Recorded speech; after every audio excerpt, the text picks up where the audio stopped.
Minglava, welcome to MITV special talk show Perspectives. For this show, we have invited our regular guest of speaker, Wu Ejang. Minglava, yeah. မင်္ဂလာပါခင်ဗျာ So this time we are going to discuss about in need of a wolf warrior. So what do you mean by the trend of wolf warrior? Okay, wolf warrior is actually is a word or phrase coined by the media. So if you look at the internet, wolf warrior refers to the international diplomacy where you have the combative and confrontational approach to the international diplomatic relations. Yeah, so that is the resultant associated policies based on that confrontational approach. So that is a wolf warrior, which means you don't just take it, you fight back. Yeah, you become very proactive, right? You don't you become very competitive, quarrelsome. You can see the issue from the negative side. Yeah, but also internet they say about in the internet definition they also say about using the violence against protesters and all this thing. But I don't think that is actually true when in the sense of wolf warrior they're just referring to the leaders or certain representatives or certain ministers of a country having a very competitive style in the diplomatic relations and in the press conferences. I now remember in previous discussion we have discussed about the Chinese foreign minister in his press briefing. He is very active and very aggressive. So he is also compared as a wolf warrior. And yes. Right. So it's essentially is a breath of fresh air against the Western propaganda and sometimes fake news and all this thing. Is a way to is a process of a way to fight back. So, what is the current trend in this? In the if you look at the 10 years ago or 20 years ago, Russia as a country or USSR has been trying to do the same competitive, quarrelsome, head-on fighting approach for the against the West. West means referring to the US and the Europe, right? So because you see, if you look at the movies and all this thing, even if you consider James Bond movie, most of the criminals are what race? They are Russians, right? So the bad guys are all Russians. So anyway, so the media portray as such. So Russia has to fight back, in a sense that. So but at that time there was only Russia. Now it became the phrase was coined after the Chinese foreign ministers' combative style. It started with probably famously Wang Yi, who was a previous Chinese foreign minister, and the new foreign minister also like that. He was having a press conference at the time when he first became the foreign minister of foreign affairs. He was also answering the reporter questions very aggressively. And after China, there comes India. India, the famous so-called the wolf warrior Jai Shankar. He is always, fighting against whatever commentaries and whatever things the European government, European heads of state said about India, right? And that's not only China and India. Now it has gone into the Africa side as well. If you look at the Namibia, Namibia president even talked back in front of the televised audience to the German head of parliament when the German head of parliament inquired why there are so many Chinese people in Namibia, right? He fight back. He didn't take it. He became very proactive, very aggressive. And the same thing, if you look at the Congo at the time, Congo president with the French president Macron, yeah, they have a press conference. He was scolding Macron back, right? So that was unheard of 10 years ago, right? And also you can see that in Asia, also you may have that type of, in Southeast Asia, also you may have that type of style in previous Philippine president Duterte. Yeah, so that is the current trend happening about wolf warrior across the Asia as well as the African states. So why did it happen? Okay, the reason is, you see, because the world has been the whole world, the whole world news media propaganda, whatever news has been influenced by the West, right? And the West always interfere in the affairs of the Asians or Middle East or African countries. So because of that, so that interference is undeniable, right? So people are just not taking it anymore. So they are sort of fighting back against that propaganda and sometimes fake news, right? And so they keep on saying that you are planting the democratic trees and on this, developing countries. Actually, the countries that they do interfere, they don't get better. If you look at Iraq or Libya or what was the last one, Syria, right? The countries become the countries become failed states, right? Because of that interference and infighting. Yeah. So then that's why now the countries of Asia and Africa, as well as the big powers, China, Russia, and India, they are fighting back by following the wolf warrior style of diplomatic approach. So, how did the interference normally happen? Yeah, I just read one of the articles in Economics, right? And since 1991 until the 2022, right, there has been a 12-fold increase, 12 times increase in the 12 times increase in the proportion of civil wars that involve foreign powers, right? Even right now, there is civil war in Sudan. There definitely a foreign powers involvement. Yeah, in Myanmar also, when there's infighting between the illegal government as well as the current government, of course behind there are lots of foreign powers and foreign funding of this fake news agency as well as these terrorist people. Yeah, so that is a foreign interference definite. Yeah, obviously, why, how that happen? Because that's the approach. Because if you do the approach like Vietnam or Korea, is Korea War, Vietnam War is very costly because they put the ground forces in there. Now they are getting smart. They don't put it anymore. They want lesser cost option. They just donate, channel the money to the opposition. Right then, then they don't have to risk their own lives. So they risk, the Burmese people fight against Burmese people, right? So we risk each other's lives. Yeah, so they just cost a little bit of money only, and they channel money to the NGOs. Yeah, so that's how the modus operandi, the mode of operation is always like that, right? That's why if you look at at the trial of the Fox News, Rupert Murdoch, chairman of the Fox News Corporation, he said it's not about the blue or the red, it's about the green. Green referring to dollars. So eventually it's referring to dollars, right? Because by doing the interference through the money channel and supporting the NGOs, the cost of war for the West became very low. And plus, when the Burmese insurgents or Burmese opposition, they buy weapons, who sell the weapons? From the West and all these things. So they became, that's their approach. That's why it's going to be done that way. Yeah, and plus, a lot of propaganda news, especially the Western news agency, they refuse to examine they refuse to uh, they actually totally ignore any news that is generated by the MRTV or MITV or whatever news. They refuse to listen, right? For example, fraud in the elections, they refuse to even see the evidence. They just totally ignore. Yeah, so that's their approach. So without having that competitive style or without having the wolf warrior approach, we'll always be bullied in this world.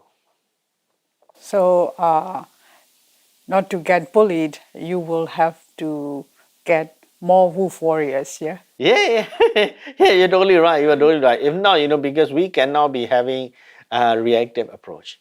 Reactive approach doesn't work. But in a school like that, right? Every time when you're young, you go to school. Every time there's a school bully, always hit at you. As long as you don't do anything back, you don't do anything, he will continue to do that, right? So you got to do something back, something proactive. If not, it's not going to work. Okay, so how about Myanmar? Yeah, just now, of course, obviously, I did mention a little bit about Myanmar, right? So the first thing is the sort of the news blackout about Myanmar. Anything good news about Myanmar? Nothing. Nobody want No to mention. coverage. No coverage at all in the Western media. Anything bad news, they will exaggerate about all the bad news. And then, for example, like just now as I say, for example, there's a fraud in an election. There's a major fraud, right? 1/3 of the voter register is wrong. Yeah, so that news they will totally ignore that, right? They totally ignore that, and they will keep on emphasizing that there's a power grab, there's a coup, and all this thing. Yeah, without even mentioning any possible. I'm not saying that it's a factual. They can examine the facts themselves without even mentioning the other side of the story. That there is a voter's fraud. That's why blah blah blah happened. So they don't listen. They don't. They totally ignore. It's like one-sided reporting. Yeah. So that is quite bad. Yeah. So that's in Myanmar. That's what happened. Plus, the fake news agencies, right? The West keep on supporting them, right? From especially in those situated in Thailand or in the border areas, and plus the insurgents or terrorist activities. The West keep on giving them training and all this thing, right? Donations and all these activities that is interference of the Myanmar affairs to make Myanmar worse rather than to make Myanmar become a developed country. So they are not. They have no sympathy to Myanmar for their actions. In the world, it's quite difficult to get sympathy, right? Unless you are dying, like, about 20, 30 years ago, there was a famine in Ethiopia, right? Unless you are becoming like that, nobody will give you sympathy in this world. That's sort of my personal opinion. So you got to grow up and you got to be strong and you got to get developed. If not, nobody will sympathize with you. It's part of the geopolitical play as well, because only when Myanmar is unstable. Yeah, China, there's some impact on China, and there's always a power struggle between China and the United States, since China has become the second most powerful country probably in terms of economics in the world. So how should we approach this kind of situation? Yeah, we did. I did. It's not only my opinion. Like just now we talk about, the reactive approach will never work. We got to be more proactive, right? That is, there's another quote by the foreign correspondent club of Japan, ex-chairman. He visited Myanmar, because so your solution is, it's just like football. If you want to win, the best form of defense is to attack. And you cannot win by playing a defensive game. Yeah, so that's what he say. And plus, this War Press Council I've also interviewed, right? Then also the key thing, the War Press Council chairperson I've also interviewed, and she said that the communicate. Sometimes we do communicate. The problem is communication channels are not open to us, right? We communicate, but nobody is willing to post or write news on our side of the story. That's what happened. And plus, even at the one of the lunches that I was present with the ASEAN Secretary General, yeah, he was mentioning that Myanmar was the country most affected by fake news in Southeast Asia. He himself acknowledged that. So we are bombarded with all the fake news and all the Western propaganda, and it's happening that way. So in Myanmar, there are loads of interference at play, and unless we can get out of that cycle, right? Again, unless we can do something different, we'll be forever caught in this trap where our factual news and truth will never get out to the world, right? When some people come and visit Myanmar, their relatives, they always say, don't go to Myanmar, don't go to Myanmar. Why? Because they say the perception was Myanmar was a war zone. Where people are fighting and killing each other, and Myanmar people are killing Muslims, which is totally not true. So far, how it has been. Okay, so far, the approach has been, whenever, Human Rights Commission says something, right, United Nations say something, ASEAN says something, we'll just deny, we'll reject, we'll dispute, we'll issue statement on our national newspapers. Yeah, I don't think that approach alone Will not be enough. Yeah, will not be enough. Totally true. Because we have tried that for like 2 years, or more than 2 years, and it doesn't work. Right? So what's the point of trying to continue to do that? Something that it doesn't work. Right? And plus, if you look at associations also, right, whenever terrorist attack association just issue statement now, or what is that? Statement, criticizing or condemning that terrorist attack, but its statement only appear in the national papers. National papers is, foreign press take this nation paper as a government mouthpiece. So they don't take any news from them. So we have to be more or more open, and even the association, be it trade association or some other associations, they got to deal with the international media. They cannot, especially the leaders, they cannot hide behind, right? Let's say you occupy a chairman or whatever leader or some association or some body. You cannot be, I want to be leader, but I don't want to be in public. It doesn't work that way. You got to be in public, and face the reporters, and face the international media. If you do not have the courage to face them, my point is you should not be a leader, or you should not be the chairman. Otherwise, it's just a waste of a position. Yeah, so that's why the approach is also correct. World Press Council chairwoman was saying that you need to communicate. Yeah, we need to communicate with the outside world. That cannot be the sole responsibility of government only. Other non-governmental bodies who receive support from the government, such as trade association or some others, they also have to stand up, and fight for the country. So that is the solution?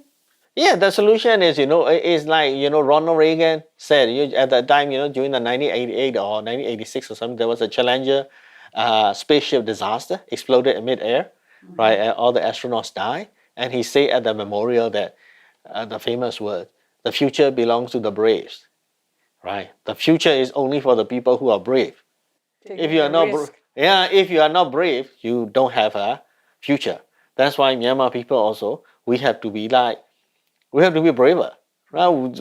My question is, do you want to be like, Anoita, Vietnam, Long Pia, or you want to be like Tibome? That's your choice, right? So that choice, that's because we want to be like, the kings that built our eras, built our nation.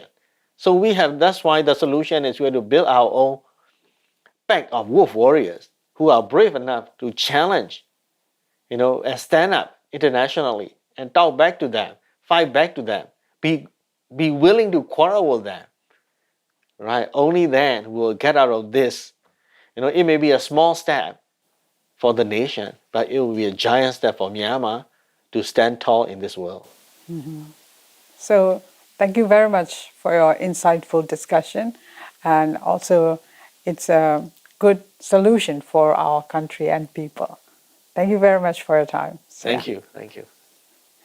You have been watching MITV special talk show Perspectives. Thanks for joining us.